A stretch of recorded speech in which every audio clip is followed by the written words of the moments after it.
While not an application to a debate, which is typically the case with functional theory, our very own Department of Political Science master's degree graduate Alex Johnson used this approach in her innovative thesis project.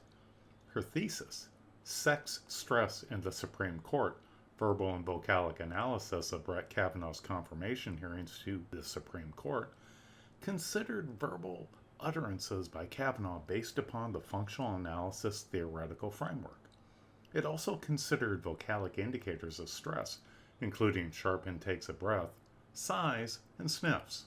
In this section, we will focus on what Alex studied in the second chapter of her thesis. To better understand the physiological indicators of stress expressed by Brett Kavanaugh during both of these hearings, and perhaps get insights regarding how public figures experience and express stress, we consider what might be two of the most stressful events faced by an individual. The first of these is what may be considered a high-stakes job interview. Kavanaugh experienced just this type of event when he sat for the Senate Judiciary Subcommittee hearings in September 14th of 2018. The second hearing, where Kavanaugh faced sexual assault allegations from Dr. Christine Blasey Ford, could be seen as more similar to a criminal hearing, in which repercussions were dire through the loss of reputation and, potentially, one's life's work. While most of us will hopefully not experience a criminal case, we all will deal with difficult interpersonal situations with a great deal to lose. In both cases, high levels of stress were present as Kavanaugh sought to present himself in as favorable a light as possible, using rhetorical strategies that most political figures use, as do most humans. More specifically, Alex Johnson's study focused on the 16-minute speech on the first day of his confirmation and the 45-minute speech from his sexual assault hearing to compare both of them.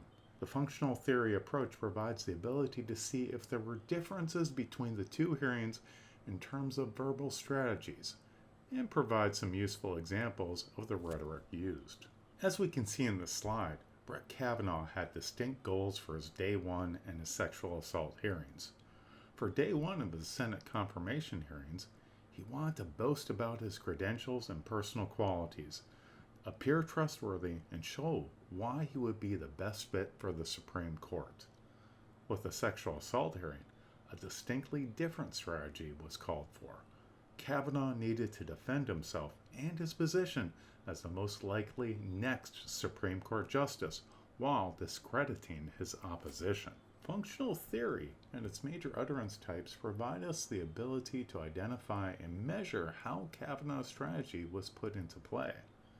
With this slide, we see a reprise of functional theory with its argument that political figures must persuade the public that they are the best possible option of all those available. The three kinds of utterances that can potentially sway the public, that of acclaims, attacks, and defenses, allow viewers to do an informal gut-based cost-benefit analysis.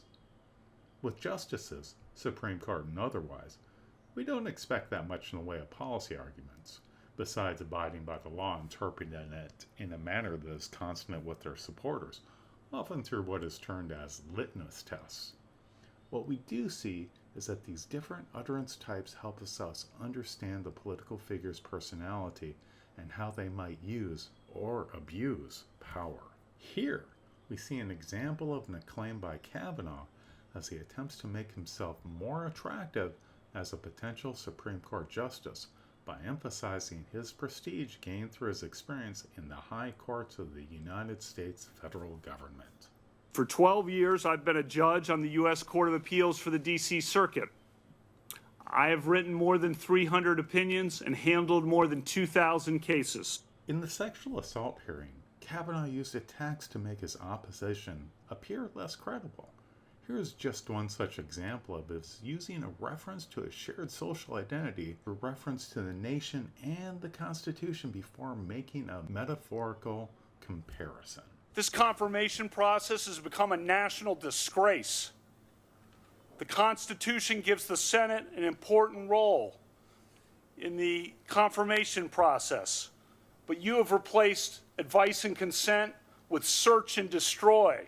While defense utterances tend to be used less often because of the significant cost of drawing attention to the opposition's attacks, they are used to respond to those attacks that have the potential to affect the success of a political figure the most. Here, we see an example of just such a defense by Kavanaugh, in which he uses the tool of a list before making sure to not directly attack his accuser. The use of a defense as a rhetorical strategy underscores how salient this topic was for his potential confirmation success. I categorically and unequivocally deny the allegation against me by Dr. Ford. I never had any sexual or physical encounter of any kind with Dr. Ford. I never attended a gathering like the one Dr. Ford describes in her allegation. I've never sexually assaulted Dr. Ford or anyone. Again, I am not questioning that Dr. Ford may have been sexually assaulted by some person in some place at some time. But I've never done that to her or to anyone. With the three additional utterance types that Eric Busey saw in presidential debates, we see examples of Brett Kavanaugh making attempts to define reality, with him trying to convince the audience of their view of the world, and as a result, framing the arguments in a manner most beneficial to themselves. While we do not expect Kavanaugh to advance and support policy positions explicitly, we can expect a few examples of policy advocacy to occur in this political arena of Senate confirmation hearings. What we can expect is that Kavanaugh will, as nominee under high levels of scrutiny, to engage in personal narratives to create a social identity that connects with the audience, not just on the Senate floor, but perhaps most likely the American public, in a manner that makes him a stand-in for the audience by creating a level of empathy or sympathy. Here, we see Kavanaugh as defining his reality as one where he met with the great majority of senators, including those on the Senate Judiciary Committee. However, what is left unsaid is who exactly he met with, and importantly, who was left out, by their own volition or through Kavanaugh's choice. Over the past 8 weeks, I've witnessed firsthand the Senate's deep appreciation for the vital role of the American judiciary. I have met with 65 senators, including almost every member of this committee.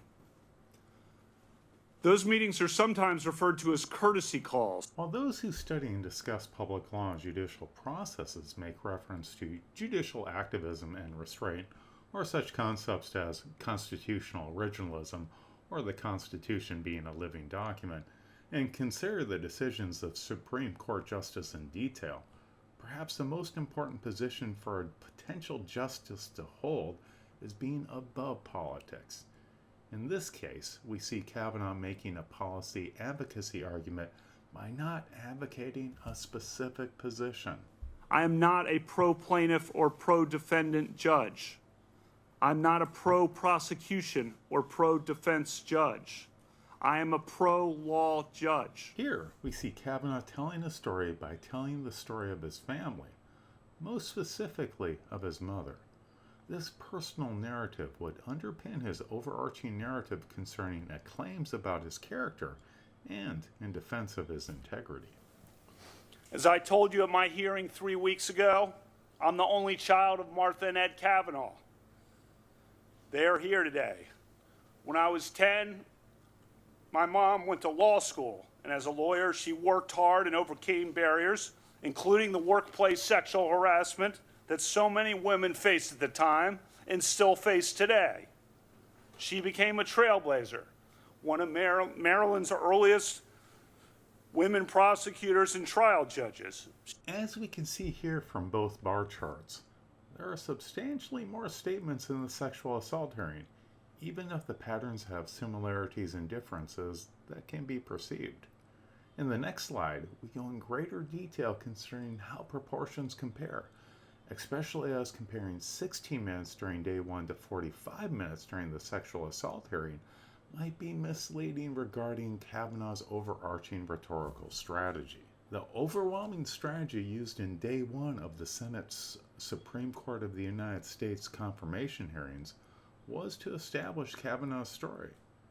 This was accomplished through personal narrative statements and attempts to define reality.